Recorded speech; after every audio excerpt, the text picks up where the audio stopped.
안녕하십니까, 박사입니다. 일본의 스가 요시히데 총리가 물러날 뜻을 밝혔습니다. 9월 3일 스가는 9월 29일 열리는 자민당 총재 선거에 참여하지 않기로 했습니다. 이는 일본 조야에 충격을 안겨줬습니다. 관리적으로 일본은 집권당 총재가 총리를 맡아왔습니다. 9월 말 자민당 총재 임기가 만료되면 총리직도 내려놓기로 했습니다. 자민당의 인기가 떨어지기는 했지만 집권당으로서의 지위는 앞으로도 변함이 없습니다. 따라서 후임 총재는 오는 11월에 차기 총리가 됩니다. 스가는 자민당 총재 선거에 참여하겠다는 입장을 뒤집고 포기 의사를 밝혀 일본을 놀라게 했습니다. 스가는 3일 오후 기자회견을 갖고 총리가 되고 나서 1년 동안 거의 방역에 매달려왔다면서 최선을 다해 국가가 직면한 여러 문제를 해결하고 자민당 총재 선거에 참가하려 했었다고 말했습니다. 하지만 방역과 선거전을 동시에 하는 것은 너무나도 많은 에너지가 소모돼 둘 중 하나만 선택할 수밖에 없었다고 밝혔습니다. 그가 연임 경선을 포기한 것은 정부의 방역 성과가 미흡한 데 따른 국민들의 불만이 높아진 상황에서 11월 말 중의원 선거 전에 스스로 모든 책임을 진다는 차원이라고 교도통신은 보도했습니다. 스가 총리는 아베 전 총리에게 전화를 걸어 매우 유감스럽기는 하지만 연임 경선 포기는 자민당과 나아가서는 일본의 국가 이익을 위한 것이라고 말했습니다. 스가 요시히데 총리의 연임 포기 이유는 대체로 세 가지입니다.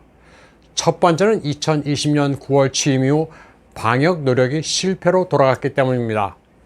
9월 2일자로 전국 감염자 수는 150만 명을 넘었습니다. 또 자가 격리자 수는 11만 명이나 됩니다. 이로 인해 스가 내각 지지율은 위험 수위인 25%까지 떨어졌습니다. 두 번째는 당내 불만입니다. 인기 하락과 함께 7월에 있었던 도쿄도 의회 선거에서 그가 이끄는 집권연합은 과반 의석 확보에 실패했습니다. 또 요코하마시 선거에서도 스가가 미는 후보가 낙선했습니다. 때문에 이런 분위기로 가면 10월에 있을 중의원 선거에서 자민당이 참패할 거란 우려가 많았습니다. 세 번째는 자민당 내 지지 기반이 흔들리고 있다는 점입니다. 아베 신조 전 총리 다음으로 그를 지지하는 니카이 도시히로 자민당 간사장이 82세 고령이니 이제 젊은 세대에 자리를 물려줘야 한다는 압박 분위기가 만만치 않아 사직 의사를 표명했습니다. 그래서 가장 국민들의 인기를 얻고 있는 올해 40살의 고이즈미 신지로 환경 대신이 차기 간사장이 되면 자민당의 구원 투수가 될 거라고 스가는 여겼습니다. 그래서 바쁜 와중에 스가는 고이즈미를 4번이나 만나 간사장직을 맡아줄 것을 제의했지만 거절당했습니다. 고이즈미 준이치로 전 총리의 아들로 언젠가는 총리가 될 것으로 보이는 고이즈미 신지로는 가라앉는 스가호에 합류하기를 거절했습니다.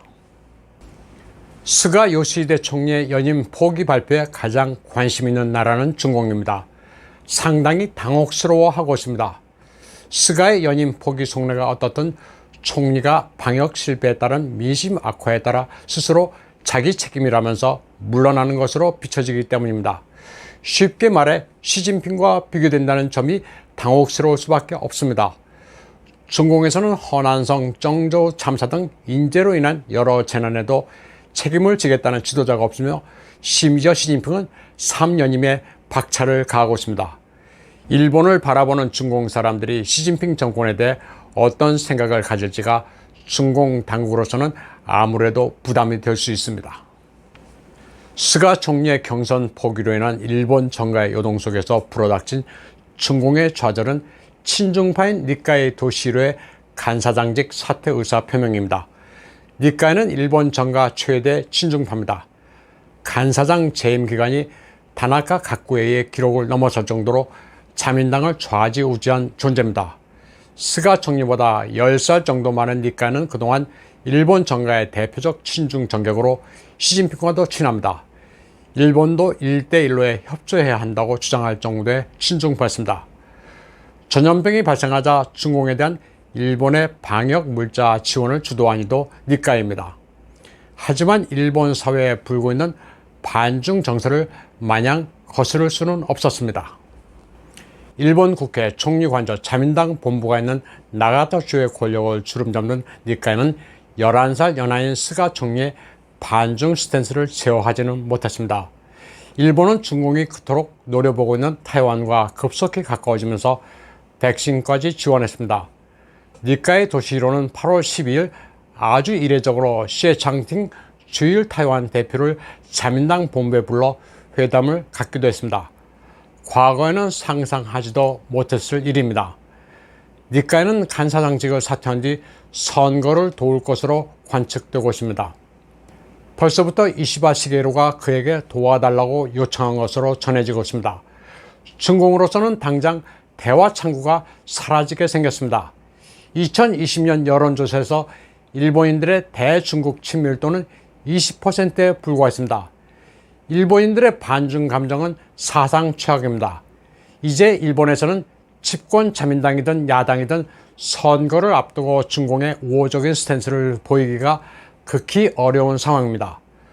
중공으로서 가장 당혹스러운 것은 방역 실패와 상관없이 일본의 저야가 센카쿠와 타이완 문제 같은 안보 이슈를 이용해 반중 일색으로 나아가는 상황입니다. 또 스가 요시히데 후임과 관련해서도 중공은 불안합니다. 일본의 대중 전략 그리고 타이완 문제와도 직결되기 때문입니다. 현재 전 외무대신 기시다 후미오가 이미 자민당 총재 경선에 참여하겠다고 밝힌 상태입니다. 또 행정개혁 담당 대신 고노다로, 전 방위대신 이시바 시게루도 유력 주자로 거론되고 있습니다. TBS 보도에 따르면 고노다로는 경선 참가 의지가 강합니다. 스가 요시히데 연임 포기 선언에 며칠 앞서 8월 31일 니온 게이자의 신문에 차기 자민당 총재 인선에 대한 여론조사에 따르면 고노다로가 16%를 1위, 이시바 시게루 2위, 기시다 후미오 3위로 나타났습니다. 현재로서는 기시다 후미오와 고노다로가 차기 총리로 가장 유력한 것으로 보입니다. 조지 대학 정치학과 교수 나카노 고이치는 로이터와의 인터뷰에서 기시다 후미오가 여론조사에서 인기가 높지만 총재 선거에서 반드시 승리를 장담할 수는 없다고 말했습니다. 행정개혁 대신 고노타로가 각 계파의 지지, 특히 부총리 겸 재무대신 아소타로의 지지를 받을 경우 경선에서 승리할 수도 있다고 분석했습니다. 종합적으로 보면 차기 일본 총리는 기시다 후미오, 고노타로 중 한 사람이 될 가능성이 높습니다. 고노타로는 외무대신, 방위대신을 거쳐 현재는 행정개혁 대신입니다. 방위대신 재직 당시 그는 타이완에 대한 중공의 무력 위협을 맹비난했습니다. 그리고 미사일 방어 시스템 도입을 촉구했습니다. 지난해 6월 23일 고노타로는 기자회견에서 가고시마 인근 해역에서 자망하고 있는 잠수함을 보고 중공의 의도를 제대로 평가해야 한다고 말했습니다. 이때 고노타로는 중공이란 표현을 사용했는데 아주 이례적이었습니다. 또 지난해 9월 9일 미일 동맹 60주년 기념 포럼에서도 대중 강경 입장을 표명했습니다. 외무 대신 재직 당시에는 중공의 위협을 가볍게 봤지만 방위 대신이 되고 나서는 중공이 일본에 대한 안보 위협임을 절실하게 깨닫게 됐다고 말했습니다. 고노다로가 자민당 총재 경선에서 승리하고 나아가 총리가 될 경우 일본의 대중 강경 노선은 스가 정부보다 더할 것으로 예측됩니다. 고노타로에 비해 기시다 후미오는 그나마 비둘기파입니다. 중공으로서는 고노타로보다는 기시다를 선호할 수 있습니다. 그러나 9월 3일 그는 블룸버그와의 인터뷰에서 대중 강경 입장을 드러냈습니다. 전체주의 국가가 기승을 부리고 있는 상황에서 일본은 타이완을 비롯해 자유민주 법치의 가치관을 공유하는 나라들과 협력해 나가야 한다고 말했습니다. 그는 또 타이완은 미중 대립의 최전선에 위치하고 있다면서 홍콩과 위구르 상황을 보건대 타이완 해협은 중대한 문제가 될 것으로 생각한다고 말했습니다. 타이완에서 긴급 상황이 발생하면 일본은 어떻게 대처할 것이냐는 질문에 대해서는 법률에 의거해 행동에 나설 것이라고 밝혔습니다. 기시다 후미오는 또 국제정세가 크게 바뀌었고 중국도 이미 변해 국제사회에서의 존재감이 커졌다면서 중국의 전체주의적 행동을 크게 우려한다고 말했습니다. 이처럼 비둘기파로 여겨져 왔던 기시다의 대중 스탠스도 만만치 않습니다. 물론 기시다가 총재 경선을 앞두고 일본 국민들의 반중 정서를 감안해 이런 말들을 했을 수도 있기는 합니다. 그러나 지금 일본 내 정서로는 그가 총리가 되더라도 대중 유화책을 쓰기에는 쉽지 않을 것으로 보고 있습니다. 변화하는 시류에 따라 이미 대중 강경파가 됐을 수도 있습니다. 스가 요시히데 총리의 사직은 동아시아 정세에 예기치 않은 파장을 몰고 올 것으로 관측됩니다. 일본, 미국, 타이완 대 중공의 구도가 더욱 굳혀질 것으로 보입니다. 일본 내에서 반중 정서가 거스를 수 없는 대세가 되면서 일본 정가에서 막강했던 친중파도 그 기반이 급속히 무너지는 방향으로 나아가고 있습니다. 오늘 방송은 여기까지 하겠습니다. 시청해주신 여러분 감사합니다.